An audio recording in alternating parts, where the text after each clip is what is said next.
আসসালামু আলাইকুম প্রিয় দর্শক, অন্য মঞ্চের আলাপচারিতায় আপনাদের সকলকে আমন্ত্রণ জানাচ্ছি।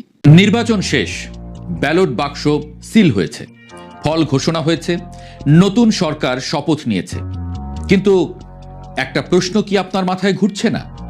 সত্যিই কি শুধু ভোটেই রাষ্ট্র চলে, নাকি ভোটের বাইরেও, ক্যামেরার বাইরে, মঞ্চের বাইরে আরও একটা অদৃশ্য শক্তি সুতো টানে? আজ আমরা কথা বলবো সেই শব্দটা নিয়ে, যেটা এখন রাজনীতির আড্ডায় আগুন ধরায়। তা হলো ডিপ স্টেট। এটা কি নিছক ষড়যন্ত্র তত্ত্ব, নাকি বাস্তব রাজনৈতিক কাঠামোর এক অন্ধকার স্তর? চলুন একদম গোড়া থেকে শুরু করি। প্রথমে একটা সহজ প্রশ্ন, আপনি যাদের ভোট দিয়ে ক্ষমতায় পাঠান, তারা কি রাষ্ট্রের সব সিদ্ধান্ত নিজেরা নেন? সংবিধান বলবে হ্যাঁ, কিন্তু বাস্তবতা বলবে না, পুরোটা না। রাষ্ট্র মানে শুধু প্রধানমন্ত্রী বা মন্ত্রিসভা না, রাষ্ট্র মানে প্রশাসন, সামরিক বাহিনী, গোয়েন্দা সংস্থা, কেন্দ্রীয় ব্যাংক, নিয়ন্ত্রক সংস্থা, কৌশলগত দপ্তর, বড় কর্পোরেট স্বার্থ, এমনকি আন্তর্জাতিক অর্থদাতাদের চাপ। এই পুরো জালটাই রাষ্ট্র কাঠামো।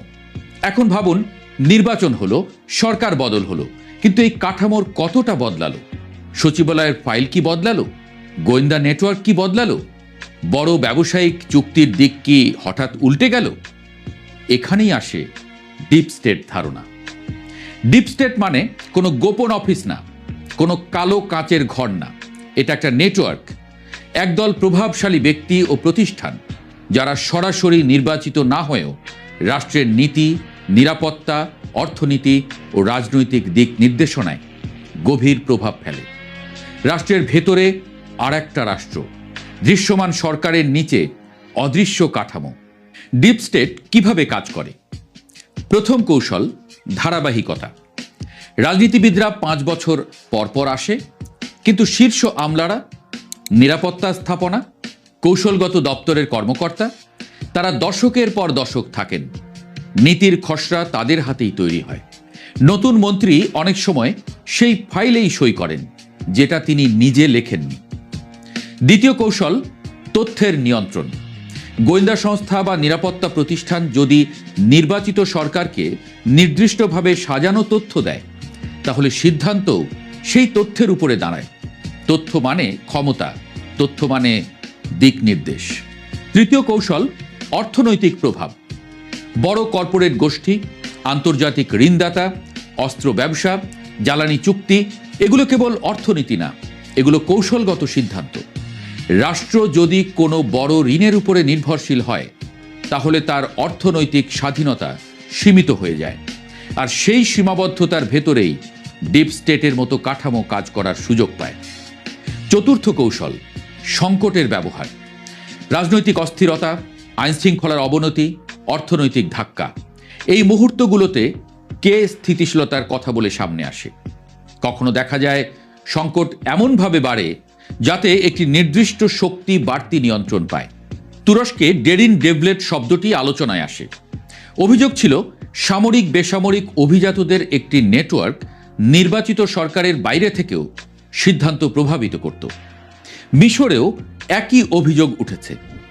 যুক্তরাষ্ট্রের সাবেক প্রেসিডেন্টরা পর্যন্ত ডিপ স্টেট শব্দ ব্যবহার করেছেন প্রশাসনিক প্রতিরোধ বোঝাতে।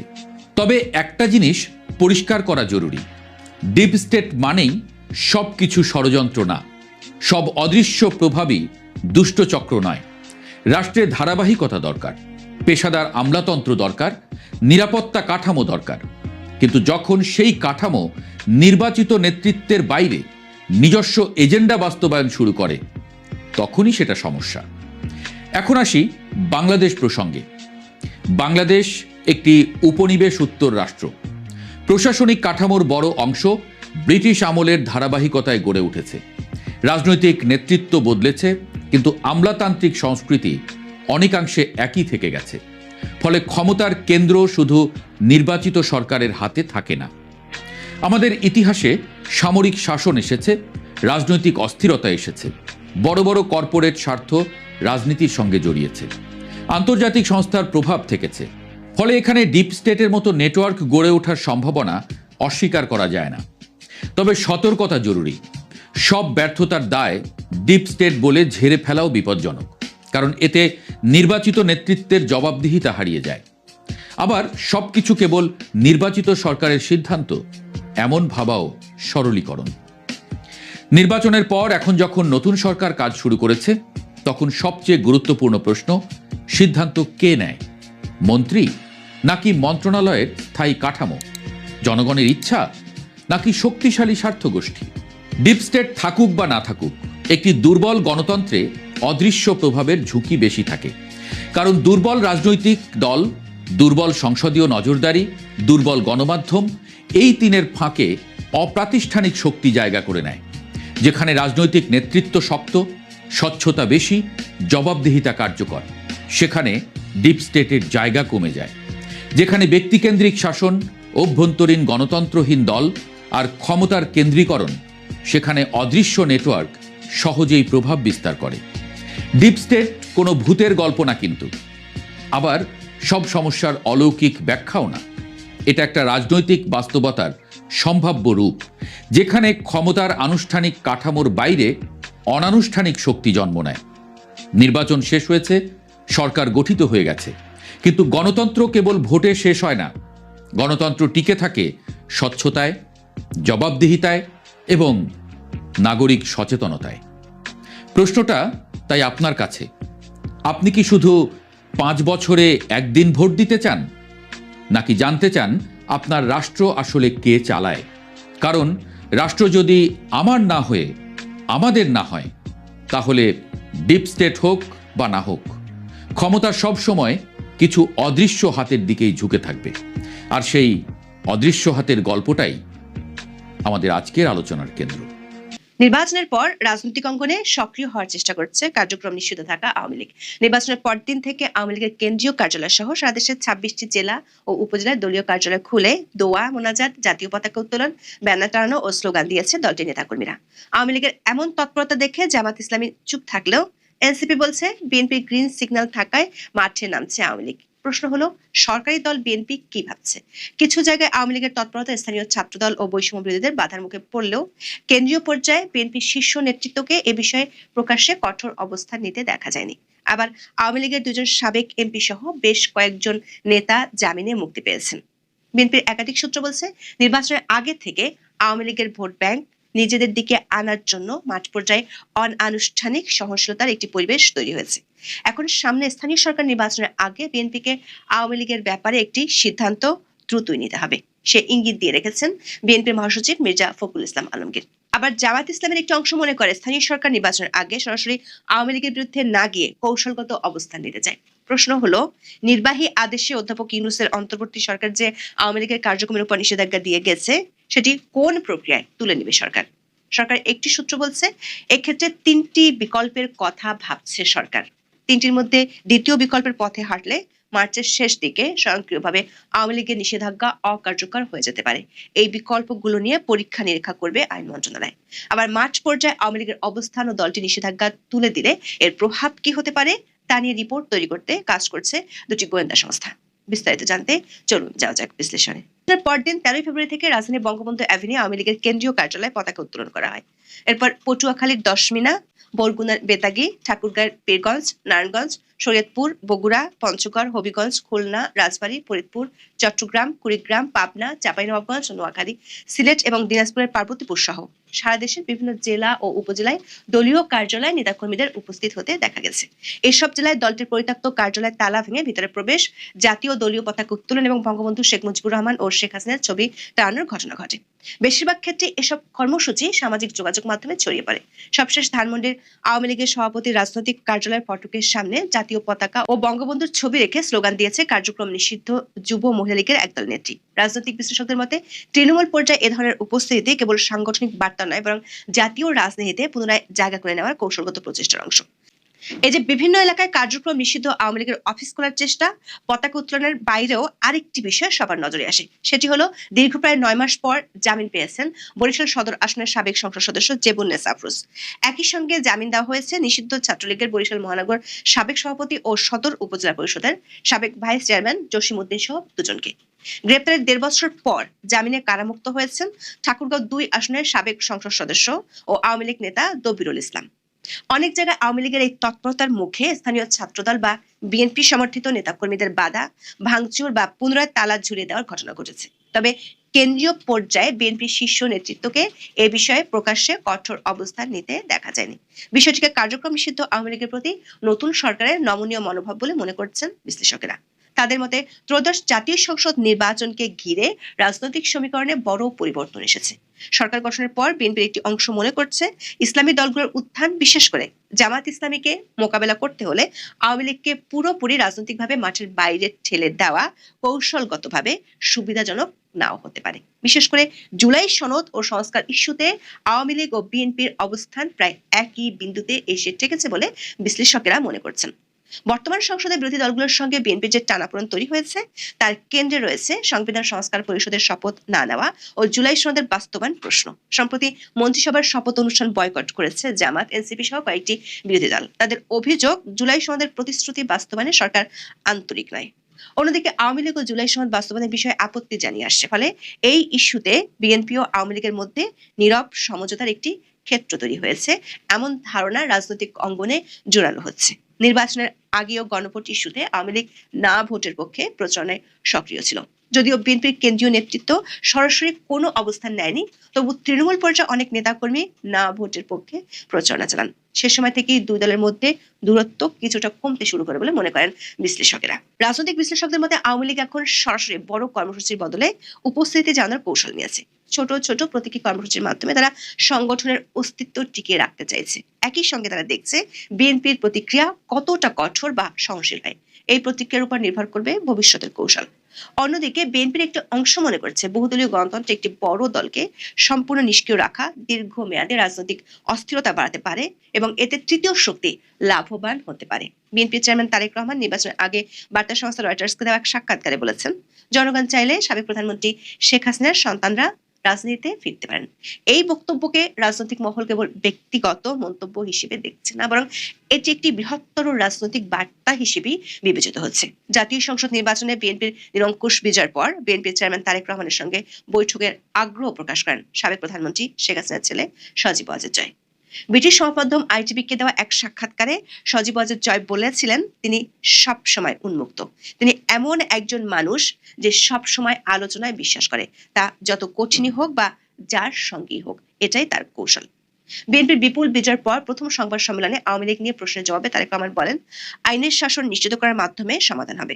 সবশেষ গত 8 ফেব্রুয়ারি নতুন সরকারের মন্ত্রী হিসেবে প্রথম কর্মদিবসে আওয়ামী লীগের বিষয়ে সরকার অবস্থান কি হবে এমন প্রশ্নের জবাবে স্থানীয় সরকার, পল্লী উন্নয়ন ও সমবায় মন্ত্রী মির্জা ফখরুল ইসলাম আলমগীর বলেন, এটা তারা রাজনৈতিকভাবে পরে জানাবেন। এ নিয়ে সরকারে আলোচনার পরে জানা হবে। নির্বাচন কমিশন সূত্রে জানা গেছে, মেয়াদ উত্তীর্ণ ঢাকা উত্তর ও ঢাকা দক্ষিণ এবং চট্টগ্রাম সিটি কর্পোরেশন নির্বাচন আয়োজনের মধ্য দিয়ে স্থানীয় সরকারের নির্বাচন কার্যক্রম শুরু করতে চাইছে ইসি। এ বিষয়ে স্থানীয় সরকার বিভাগ ইতিমধ্যে নির্বাচন কমিশনের কাছে চিঠি পাঠিয়েছে। এই 3 সিটি কর্পোরেশন নির্বাচন শেষে পর্যায়ক্রমে বাকি 9 সিটি কর্পোরেশন এবং পাশাপাশি জেলা পরিষদ, পৌরসভা ও উপজেলা পরিষদ নির্বাচন আয়োজন করা হবে। 2024 সালের 5 আগস্ট সরকার পতনের পর মেয়র, চেয়ারম্যান ও কাউন্সিলরদের পদত্যাগের প্রেক্ষাপটে অন্তর্বর্তী সরকার 12টি সিটি কর্পোরেশন, 330টি পৌরসভা, 497 উপজেলা পরিষদ এবং 64টি জেলা পরিষদের জনপ্রতিনিধিদের অপসারণ করে। বর্তমানে ইউনিয়ন পরিষদ ছাড়া এসব স্থানীয় সরকার প্রতিষ্ঠান প্রশাসকের মাধ্যমে পরিচালিত হচ্ছে। তবে আদালতের আদেশে চট্টগ্রাম সিটি কর্পোরেশনের মেয়র হিসেবে দায়িত্ব পালন করছেন শাহাদাত হোসেন। ইসি সূত্র জানায়, অন্তর্বর্তী সরকার দায়িত্ব নেওয়ার পরপরই স্থানীয় সরকার নির্বাচন আয়োজন নিয়ে আলোচনা উঠেছিল। সে সময় 3 বড় সিটি কর্পোরেশন ঢাকা উত্তর, ঢাকা দক্ষিণ ও চট্টগ্রাম সিটি কর্পোরেশন নির্বাচন আয়োজনের প্রস্তুতি নিতে চিঠি দেওয়া হয়। পরে অবশ্য বিএনপি সহ অধিকাংশ রাজনৈতিক দলের আপত্তির কারণে সংসদের আগে স্থানীয় সরকার নির্বাচন আয়োজনের সম্মতি দেয়নি সরকার। সরকারের বিরুদ্ধে সমালোচনা দানা বাঁধার আগেই নির্বাচনে 2/3 জয়ের আমেজ টাটকা থাকতে থাকতে বিএনপি স্থানীয় সরকার নির্বাচনগুলো সেরে ফেলতে চায়। নির্বাচন কমিশনার আব্দুর রহমান আল মাসুদ বলেছেন, ঈদের পর স্থানীয় সরকার নির্বাচনগুলো ধারাবাহিকভাবে সম্পন্ন করা হবে। বিএনপির শীর্ষ নেতাদের কয়েকজন মনে করেন, এই স্থানীয় সরকার নির্বাচনগুলোর আগে আওয়ামী লীগের নিষেধাজ্ঞার বিষয়ে বিএনপিকে একটি সিদ্ধান্ত নিতে হবে। কারণ জাতীয় নির্বাচনে আওয়ামী লীগের ভোটারদের একটি বড় অংশের ভোট বিএনপির বাক্সে পড়েছিল।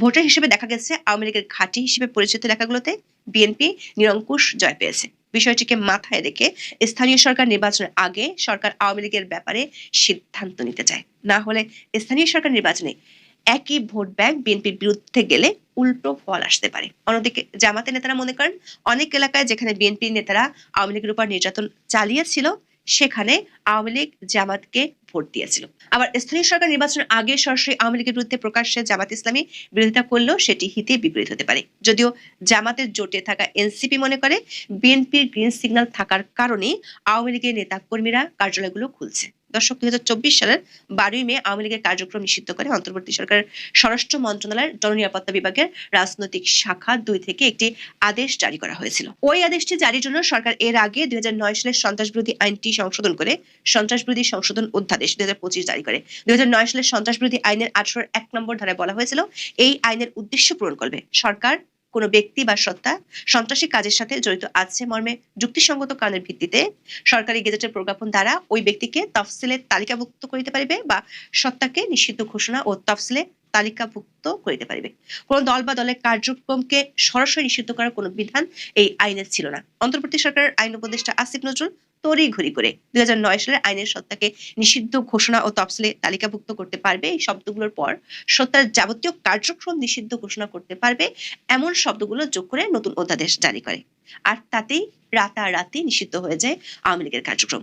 সরকারের সাথে সুর মিলিয়ে নির্বাচন কমিশন আওয়ামী লীগের প্রতীক স্থগিত করে। সরকারের সূত্রগুলো বলছে এখন সরকারের মধ্যে আলোচনার বিষয় হলো আওয়ামী লীগের নিষেধাজ্ঞা যদি তুলে দেওয়ার সিদ্ধান্ত হয় তাহলে সেটি কোন প্রক্রিয়া করা হবে। এখানে 3টি প্রক্রিয়া নিয়ে প্রাথমিকভাবে আলোচনা হয়েছে বলে জানা গেছে। প্রথমত, যেহেতু সরকার নির্বাহী আদেশে নিষেধাজ্ঞা আরোপ করা হয়েছে সে কারণে সরকার চাইলে এই আদেশ যে কোনো সময় প্রত্যাহার করতে পারে। তবে বিএনপি নীতি নির্ধারকদের কেউ কেউ মনে করেন এই সরাসরি সরকারি আদেশে প্রত্যাহারের চেয়ে অন্য কোনো প্রক্রিয়া হলে সেটি অনেক বেশি যুক্তিসঙ্গত হবে।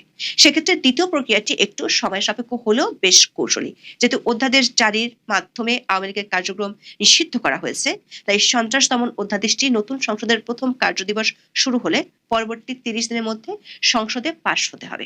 বিএনপির শীর্ষ নেতারা মনে করেন এই পদ্ধতিটি সবচেয়ে বেশি কার্যকরী হতে পারে। অধ্যাপক ইউনূসের সরকার ক্ষমতায় ছিল 559 দিন। এই কয়দিনে মোট 132টি অধ্যাদেশ জারি করেছে তারা।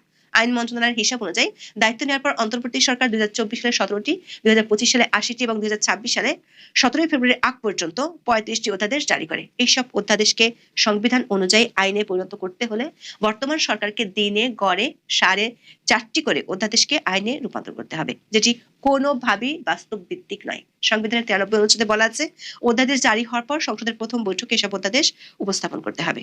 রাষ্ট্রপতি জারি করা এসব অধ্যাদেশ জাতীয় সংসদের প্রথম অধিবেশন বসার 30 দিনের মধ্যে আইনে রূপান্তর করতে হবে, না হলে অধ্যাদেশগুলো স্বয়ংক্রিয়ভাবে বাতিল হয়ে যাবে। এমনিতে অন্তর্বর্তী সরকারের সংস্কার প্রক্রিয়া সহ সব কাজের সঙ্গে বিএনপি পূর্ণ একমত ছিল না, ফলে সব অধ্যাদেশ আইনে রূপান্তর হবে কি না এ প্রশ্ন দেখা দিয়েছে।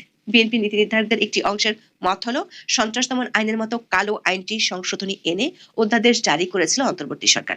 বিএনপি এমন কালো অধ্যাদেশকে পাশ করে বিতর্কের জন্ম দিতে চায় না।